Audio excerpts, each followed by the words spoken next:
Hello friends, मैं पुजारी यार आप सभी का अपने यूट्यूब चैनल में स्वागत करता हूं और मैं आप सभी के लिए सोशियोलॉजी क्लास यानी कि समाजशास्त्र विषय लेकर आता हूं।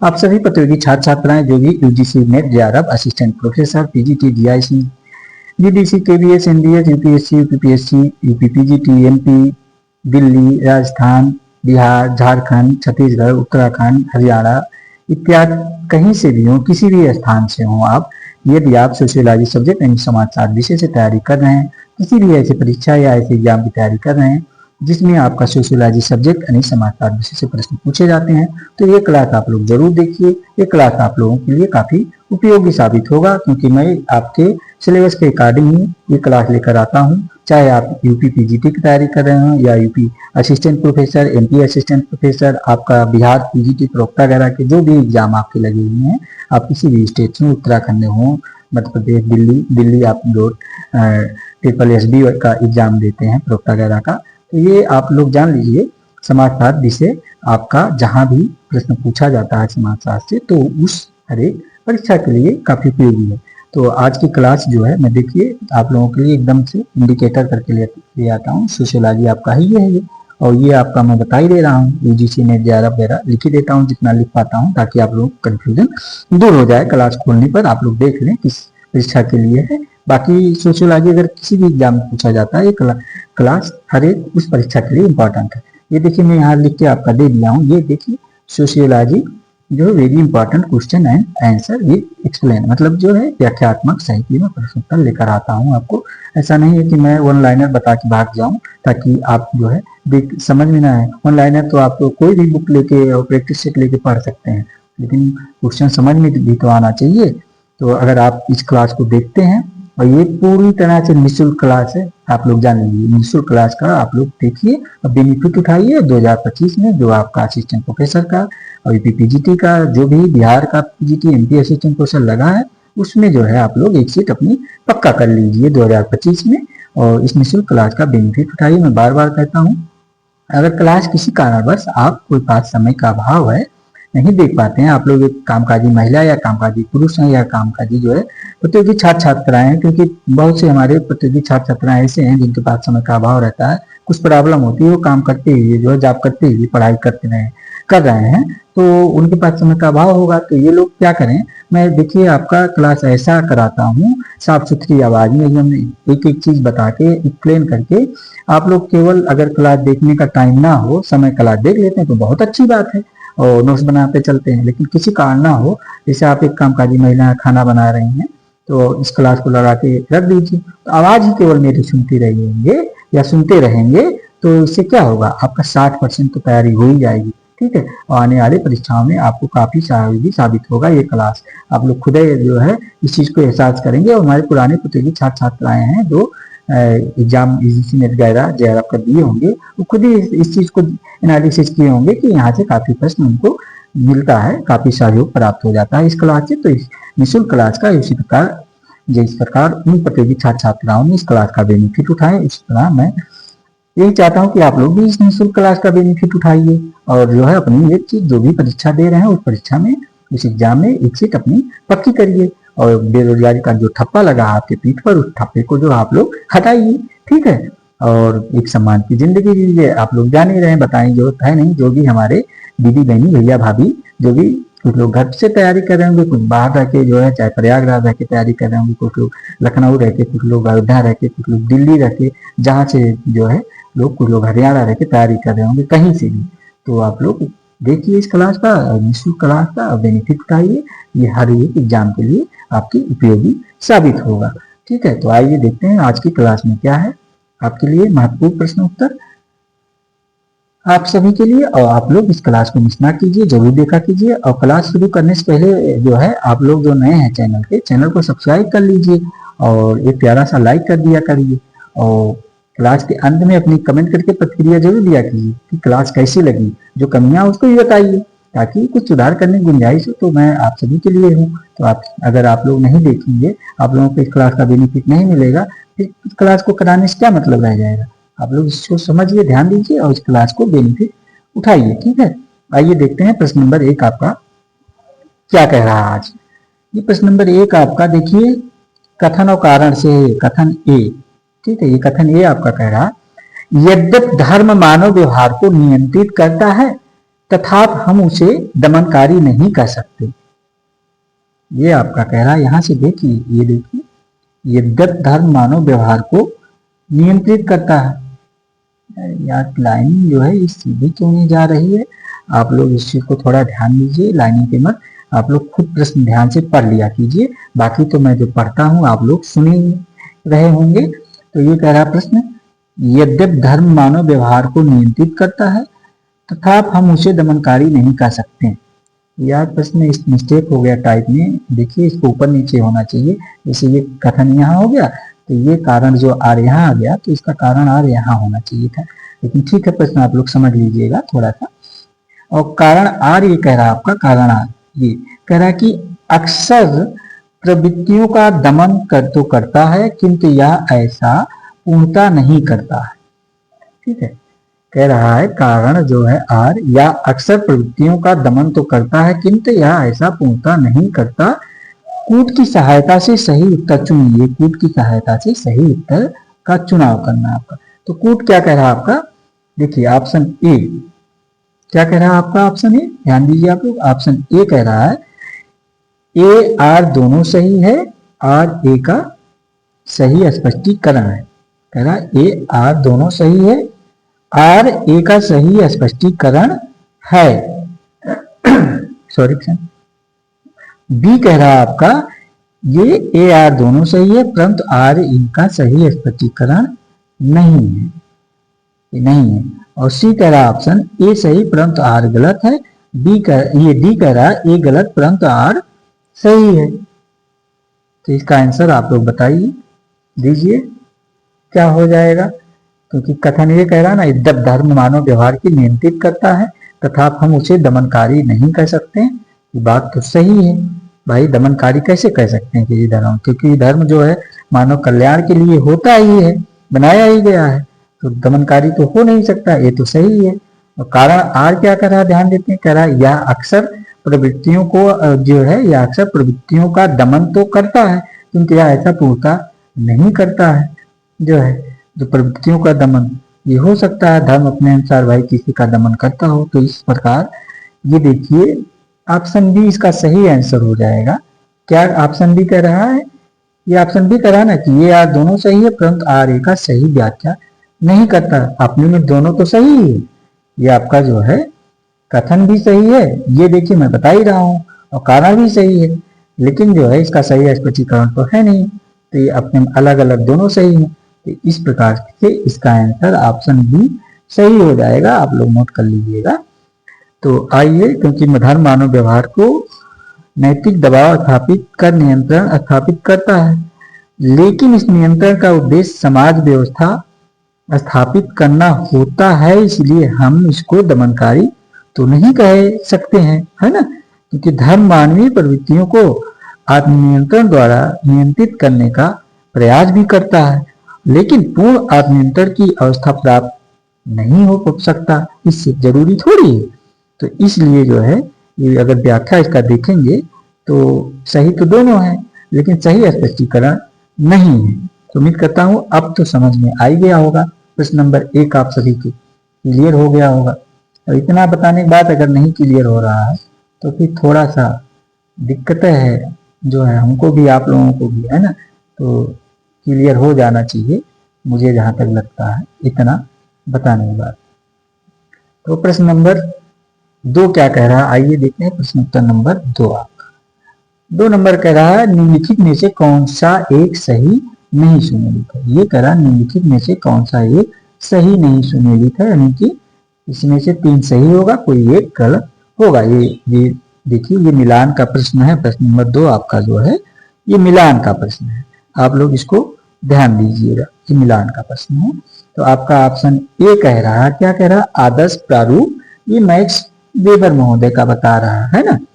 तो ऑप्शन बी कह रहा है चेतनात्मक संस्कृत, ये पैट्रिक सिरोक्विन महोदय का बता रहा है। ऑप्शन सी कह रहा है सामाजिक तथ्य, ये कार्ल मार्क्स का बता रहा है, सामाजिक तथ्य कार्ल मार्क्स का बता रहा है, आप लोग ध्यान देते चलिएगा। ऑप्शन डी कह रहा है अनुकूल जो है क्या कह रहा है अनुकूलन आत्मक संस्कृत, आर्यभट्ट महोदय का बता रहा है। ये ऑप्शन डी अनुकूलनात्मक संस्कृत आर्यभट्ट महोदय का। तो इसका प्रश्न कह रहा ना कि कौन सा सही नहीं सुमेलित है, आप लोग ध्यान दीजिएगा। तो इसका आंसर प्रश्नानुसार आपका ऑप्शन सी हो जा रहा है, क्योंकि सामाजिक तथ्य कार्ल मार्क्स का थोड़ी है, क्योंकि सामाजिक तथ्य कार्ल मार्क्स जो आपके द्वंद्वात्मक संघर्षात्मक हमेशा बात करते हैं, तो इनका कहाँ हो जाएगा। तो इस प्रकार ये आपका ऑप्शन सी हो जाएगा, जो कि सही नहीं। ऑप्शन सी नोट कर लीजिए, ऑप्शन सी ये सामाजिक तथ्य, ये कार्ल मार्क्स का नहीं है, इसी प्रकार ये सही नहीं है। बाकी आपका आदर्श प्रारूप मैक्स वेबर महोदय का है, ये है। और चेतनात्मक संस्कृत ये पैट्रिक थोरकिन महोदय का ऑप्शन बी। ऑप्शन सी जो है सामाजिक तथ्य, ये कार्ल मार्क्स का जो दिया है। सामाजिक तथ्य की बात हमेशा जो है कौन करता है, इमानुएल दुर्खीम करते हैं, ना कि ये कार्ल मार्क्स। तो इमानुएल दुर्खीम आप लोग नोट कर लीजिएगा। ऑप्शन सी जो है कार्ल मार्क्स की जगह आपके इमानुएल दुर्खीम महोदय हो जाएंगे, ठीक है। इमानुएल दुर्खीम, देखिए मैं लिख दे रहा हूँ इस पे, हालांकि अच्छा लिखते नहीं बनता, ठीक है। जब कभी मैं सिस्टम नया करूंगा तो आप लोगों को बहुत अच्छे से एक्सप्लेन लिख के कराऊंगा, लेकिन अभी तो आप लोगों को परीक्षा, इसलिए आप लोग ध्यान दीजिए। तो इस प्रकार आपका आंसर इसका सामाजिक तथ्य का इमानुएल दुर्खीम का जो है इमानुएल दुर्खीम महोदय का हो जाएगा, ना कि कार्ल मार्क्स का। तो इस प्रकार इसका आंसर ऑप्शन सी हो जाएगा। मैं जहां तक समझता हूं आपके ये प्रश्न नंबर 2 समझ में आ गया होगा। आइए देखते हैं आपका अगला प्रश्न क्या कह रहा। प्रश्न नंबर 3 नंबर प्रश्न क्या कह रहा, ध्यान दीजिए आप लोग। कह रहा निम्नलिखित में से कौन सा सही सुमेलित है, पहचान कर सही उत्तर चुनिए। ये भी मिलान का प्रश्न है, इसलिए कह रहा कि निम्नलिखित में से कौन सा सही सुमेलित है, पहचान कर सही उत्तर चुनिए। तो आपका ऑप्शन ए कह रहा है रेखीय सिद्धांत हाबहाउस का बता रहा है। प्रश्न नंबर 3 है, ये नोट करते हुए चलिए। रेखीय सिद्धांत आपका हाबहाउस का बता रहा है। और आपका ऑप्शन बी चक्रीय सिद्धांत विल्फ्रेड प्लेटो का बता रहा है, यही ना। और आपका ऑप्शन सी जो है आर्थिक निर्धारणवाद, ये आपका कार्ल मार्क्स का बता रहा है। ऑप्शन सी आर्थिक निर्धारणवाद। और ऑप्शन डी आपका कह रहा है उपरोक्त सभी। तो इस प्रकार इसका आंसर क्या हो जाएगा, आप लोग बताइए प्रश्न नंबर 3 का। तो इसका आंसर देखिए आपका ऑप्शन डी हो जाएगा। ये प्रश्नानुसार ऑप्शन डी हो जाएगा, उपरोक्त सभी का सही है। कैसे सही है आप लोग देख ही रहेंगे। रेखीय सिद्धांत हाबहाउस महोदय दे रखे हैं, चक्रीय सिद्धांत प्लेटो महोदय दे रखे हैं, और आर्थिक निर्धारणवाद जो ऑप्शन सी है कार्ल मार्क्स महोदय दे रखे हैं। मैंने कहा ना आर्थिक निर्धारण की जो है संघर्ष की, द्वंद्व की, मजदूर वर्ग यानी सर्वहारा वर्ग, पूंजीपति वर्ग की लेके बातें कार्ल मार्क्स महोदय करते हैं। तो ये तो सही हो गया। तो इस प्रकार आपका ए बी सी तीनों सही है, तो ऑप्शन डी उपरोक्त सभी सही हो जाएंगे। इसका आंसर यही हो जाएगा। आइए देखते हैं अगला प्रश्न आपका क्या कह रहा है। प्रश्न नंबर 4, प्रश्न उत्तर नंबर 4 क्या कह रहा है, ध्यान दीजिए। प्रश्न नंबर 4 ये भी कथन और कारण का प्रश्न है। ये प्रश्न नंबर 4 देखिए। ये कथन ए क्या कह रहा है, ये कथन ए कह रहा है कि सूचना क्रांति ने जीवन के अवसरों को रूपांतरित कर दिया। कौन? इस सूचना क्रांति ने जीवन के अवसरों को रूपांतरित कर दिया। ये कौन कह रहा है, कथन ए है। और कारण आर क्या कह रहा है, ये कारण आर आपका हो रहा है। ये कह रहा है सेवा क्षेत्र की भूमिका बढ़ गई। तो कथन और कारण आपने देख ही लिया। तो अब कह रहा कि कूट की सहायता से सही उत्तर चुनिए, कूट की सहायता से सही उत्तर चुनिए कह रहा। तो देखिए प्रश्नानुसार प्रश्न नंबर 4 आप लोग ध्यान दीजिए, इसमें से कौन सा सही हो जाएगा आपका, क्योंकि ये प्रश्न कह रहा है ना कि सूचना क्रांति ने जीवन के अवसरों को रूपांतरित कर दिया है। ये एकदम सही है। ये कारण, ये कथन जो है सेवा क्षेत्र की भूमिका बढ़ गई, तो ये भी सही है। तो सेवा क्षेत्र की भूमिका बढ़ने के पीछे कारण आपका सूचना क्रांति ने जीवन के अवसरों को रूपांतरित कर दिया। तो इस प्रकार इसका ए आर दोनों सही हो जाएगा, और ए आर सही स्पष्ट जो व्याख्यान स्पष्टीकरण है। तो कौन सा आंसर है ये आप ध्यान दीजिए। तो ऑप्शन ए कह रहा है कि यार दोनों सही, आर ए की सही स्पष्टीकरण है। ऑप्शन बी कह रहा है यार दोनों सही, आर ए का सही स्पष्टीकरण नहीं है। तो ये सही परंतु आर गलत, ये गलत परंतु आर सही। तो इसका आंसर आप लोग तो जान ही गए क्या है। इसका आंसर आपका ऑप्शन ए सही हो जाएगा। तो आप लोग नोट करते चलिए, क्योंकि ये प्रश्न जो है आजकल कह सकते हैं ना आधुनिक से जुड़ा हुआ प्रश्न है, सूचना क्रांति से। तो ऐसे प्रश्न आप लोग गलत मत कीजिएगा, कॉमन सेंस जरूर लगा लीजिएगा। आइए देखते हैं प्रश्न नंबर 5 क्या कह रहा है आपका। प्रश्न नंबर 5 नंबर कह रहा है, किसने कहा है कि अपराध एक सामान्य घटना है? ये किसने कहा कि अपराध एक सामान्य घटना है? आप लोग नोट करके रखिए। तो आपका option A Karl Marx, option B David Abraham Sen, option C Albert Cohen, option D Emile Durkheim. तो इसके जो है किसका कथन है कि अपराध एक सामान्य घटना है। प्रश्न नंबर 5, तो इसका आंसर आप लोग बताइए। तो देखिए इसका आंसर आपका ऑप्शन बी हो जाएगा। ऑप्शन बी क्या है? David Abraham Sen. इन्हीं के अनुसार यही कहते हैं कि अब्राहम जो है, अब्राहम सेन महोदय क्या कहते हैं कि अपराध एक सामान्य घटना है। प्रश्नानुसार आप लोग ध्यान दीजिएगा इसका, क्योंकि डेविड अब्राहम सेन ने अपराध को एक समान प्रघटना माना है, जबकि आपके इमाइल दुर्खिम महोदय जो हो गए, ये इमाइल दुर्खिम महोदय ऑप्शन डी, ठीक है, नोट कर लीजिए। इमाइल दुर्खिम महोदय जो हो गए आपके, ये इनोमी की संकल्पना का प्रयोग करते हैं और आदर्श विहीनता की अवस्था की बातें ये करते हैं आपके। और आपके जो अल्बर्ट कोहेन महोदय हुए, ऑप्शन सी नोट कर लीजिए आप लोग। प्रतियोगी छात्र छात्राएं सभी, अल्बर्ट कोहेन महोदय ये अपराधी उपसंस्कृत की बातें करते हैं और उसमें विशेषण करते हैं और कहते हैं कि अपराधी उपसंस्कृत केवल मुख्य संस्कृत का नहीं बल्कि ये सबको नकारती है, अपितु उल्लंघन भी करती है। कौन? अपराधी प्रवृत्ति के लोग। तो प्रश्न नंबर 5 भी आप समझ गए होंगे। डेविड अब्राहम सेन ने अपराध एक समान घटना की चर्चा कर रखी है। आइए देखते हैं आपका अगला प्रश्न क्या कह रहा है। प्रश्न नंबर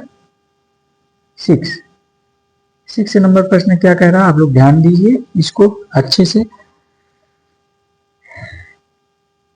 6 नंबर कह रहा है कि अपराधी व्यवहार की व्याख्या करने के लिए किसने भूमिका सिद्धांत एवं स्व सिद्धांत, क्या कह रहा है प्रश्न नंबर 6, ध्यान दीजिए कि अपराधी व्यवहार की व्याख्या करने के लिए किसने भूमिका सिद्धांत एवं स्व सिद्धांत को प्रतिपादित किया। अपराधी व्यवहार की व्याख्या करने के लिए किसने भूमिका सिद्धांत एवं स्व के सिद्धांत को प्रतिपादित किया है। तो आपका इसका आंसर गलत हो ही नहीं सकता। ऑप्शन ए आर के मर्टन इसकी बात कर रहे हैं, ऑप्शन बी सदरलैंड इसकी बात कर रहे हैं। ये ऑप्शन दे रखा कि कौन इसकी बात कर रहा है, स्व की बात, सिद्धांत की। ऑप्शन सी सा एंड मैके कर रहे हैं इसकी बात, ऑप्शन डी कर रहा जॉर्ज हर्बर्ट मीड कर रहे हैं। इसमें देखिए आर के मर्टन भी आ गए, सा एंड मैके आ गए। हो सकता है इसमें इसका प्रश्न का आंसर काफी लोग गलत करेंगे, जहां तक मैं जानता हूँ, जो है अगर थोड़ा सा आप लोग ध्यान नहीं देंगे तो। क्योंकि अपराधी, ये प्रश्न नंबर 1 कह रहा है ना कि अपराधी व्यवहार की व्याख्या करने के लिए किसने भूमिका सिद्धांत एवं स्व सिद्धांत को प्रतिपादित किया, क्योंकि यहाँ भूमिका सिद्धांत और स्व के सिद्धांत दोनों की बातें कर रहा है। और आप लोगों का निगाह एक ही जगह जा रहा होगा, जॉर्ज हर्बर्ट मीड पे जा रहा होगा, लेकिन मैंने कहा नहीं कि स्व के सिद्धांत और भूमिका सिद्धांत दोनों की बातें आ गई। तो इस प्रकार ये सा एंड मैके हो जाएंगे। आप लोग नोट कर लीजिएगा, ऑप्शन सी इसका सही आंसर हो जाएगा, सा एंड मैके हो जाएंगे, ठीक है। और मैं जान रहा था आप लोग ऑप्शन जॉर्ज हर्बर्ट मीड पे जाएगा आप लोगों को, जीएस मीड पे, क्योंकि ये स्व की बातें आ रही थी ना, लेकिन भूमिका सिद्धांत की बातें इसमें दोनों आ रही। इसलिए देखिए आप लोग, आपके जो मर्टन हैं आपके, ये भूमिका संघर्ष की बातें करते ही हैं आपके आर के मर्टन महोदय, है ना। और आपके सदरलैंड महोदय ये व्हाइट कॉलर क्रिमिनल यानी सफेद पोश अपराध की बात करते हैं। और आपके सा एंड मैके, ये इसका आंसर ही हो गया, मैंने बता ही दिया जो है। और मीड आपके मैं एवं मुझे सिद्धांत यानी दूसरे अन्य की बात करते हैं जॉर्ज हर्बर्ट मीड महोदय। इस प्रकार आपका आंसर ऑप्शन सी हो जाएगा, क्योंकि भूमिका सिद्धांत एवं स्व का सिद्धांत की बातें आपके सा एंड मैके महोदय करते हैं। आप ध्यान दीजिएगा, क्योंकि सफेद पोश अपराध की बात आपके जो यानी कि जिसको व्हाइट कॉलर क्राइम भी कहा जाता है, सदरलैंड महोदय की ये अवधारणा है जो कि बार बार पूछा जाता है सफेद पोश अपराध के बारे में, जिसमें सफेद पोश अपराध क्या होता है मैं पिछली क्लास में बहुत अच्छे से बता रखा हूँ। सफेद पोश अपराध के बारे में जो उच्च सामाजिक और आर्थिक रूप के व्यक्ति होते हैं वही सफेद पोश अपराध के श्रेणी में आते हैं। जैसे आपके नेता हो गए, मंत्री हो गए, सांसद विधायक हो गए, जज हो गए, हाई सोसाइटी के वकील हो गए, ठीक है। मतलब जो हाई सोसाइटी के लोग हैं वही लोग से, यानी जो सामाजिक आर्थिक रूप से संपन्न हो गए, आपके अधिकारी भी आ जाएंगे इसमें बड़े बड़े। ठीक है, अभी देखिए आप लोग, एक न्यूज चल रहा है, देख रहे होंगे, ये दिल्ली हाई कोर्ट, जो कोर्ट के क्या नाम है, जज साहब हैं, वर्मा जी कौन है, जो जिनके यहाँ आग लगी थी, इनके नौकर फायर ब्रिगेड को जब दे दिया आदेश, सूचना तो आई, जब उसको आग को बुझाई, कमरे में जो है बोरी बोरी यानी कि बहुत नोटों की बंडल के बंडल प्राप्त हुए, जो नोट जल गए हैं, जो है सोशल मीडिया पे आजकल मीडिया क्या न्यूज में एकदम छाया हुआ है। तो ये सब सफेद अपराध की श्रेणी में अगर देखा जाए तो आएंगे, सफेद पोश अपराध में। ठीक है, क्योंकि ये लोग व्हाइट कलर अपराध इसी को कहा जाता है। उम्मीद करता हूँ प्रश्न आप समझ गए होंगे। आइए अगला प्रश्न देखते हैं, नहीं तो काफी टाइम हो जाएगा तो तब भी नहीं मजा आएगा क्लास, जब काफी समय हो जाता है, तो इसलिए थोड़ा सा तेज चलते हैं। तो प्रश्न नंबर 7 क्या कह रहा है, आज मैं थोड़ा स्लो आपके साथ चल रहा हूँ, स्लो पढ़ा रहा हूँ, उसके पीछे थोड़ा सा मेरी तबीयत जो है ना अच्छी नहीं है, देखा जाए बहुत, तो इसलिए आपको आवाज से खुद ही एहसास होगा आप लोगों को। लेकिन आप लोगों की परीक्षाएं लगी हुई हैं, तो आप लोगों की कोशिश करता हूँ क्लास कंटिन्यू हो जाए, तो बीच में थोड़ा सा, इसलिए मैं आपसे माफ़ी भी चाहता हूँ, क्योंकि क्लास सही से नहीं हो पाई आप लोगों की परीक्षाओं के अकॉर्डिंग, क्योंकि आप लोगों की परीक्षाएं लगी थी तो क्लास बहुत अच्छे से होनी चाहिए थी। लेकिन अभी जितना भी समय बचा आपके पास, मैं कोशिश करूंगा कि वैसे मेरी क्लास एक दिन बाद होती है, आप लोग ध्यान दीजिएगा, डेली नहीं होती, जैसे आज हो गई, फिर कल आपकी क्लास नहीं होगी, परसों होगी, परसों हो गई, फिर परसों नहीं अगले दिन होगी, आप लोग ध्यान दीजिएगा। क्योंकि क्लास कराने में ना, ये देखिए मैं क्लास का मैटर भी तैयार करता हूँ, वो भी आपको मैटर इधर उधर का नहीं होना चाहिए, कि आपके सिलेबस के अकॉर्डिंग होना चाहिए, और ऐसे प्रश्न होने चाहिए जो परीक्षा में पूछे जाने की संभावना बनी रहे, तभी तो आपका कल्याण होगा। नहीं तो ऐसे तो बहुत लोग आप देखे होंगे, यूट्यूब पे होंगे, जो लेके आते हैं आराम से प्रैक्टिस सेट, सटासट करा के भाग जाते हैं, चाहे प्रश्न आए या पूछा जाए या नहीं। तो मुझे थोड़ा सा ऐसा नहीं, मैं आप लोगों के सिलेबस को ध्यान में रखते हुए आप सभी को ये क्लास लेकर आता हूँ। आप लोग अगर प्रैक्टिस सेट वगैरह सॉल्व करते होंगे तो खुद ही देखे होंगे, ये प्रश्न जो मैं लेके आता हूँ आपको मिले होंगे और बार बार पूछे जा रहे होंगे, या तो परीक्षा में पूछे जाने की संभावना है जो नए प्रश्न लेके मैं खुद से बना के कराता हूँ, तो परीक्षा में पूछे जाने की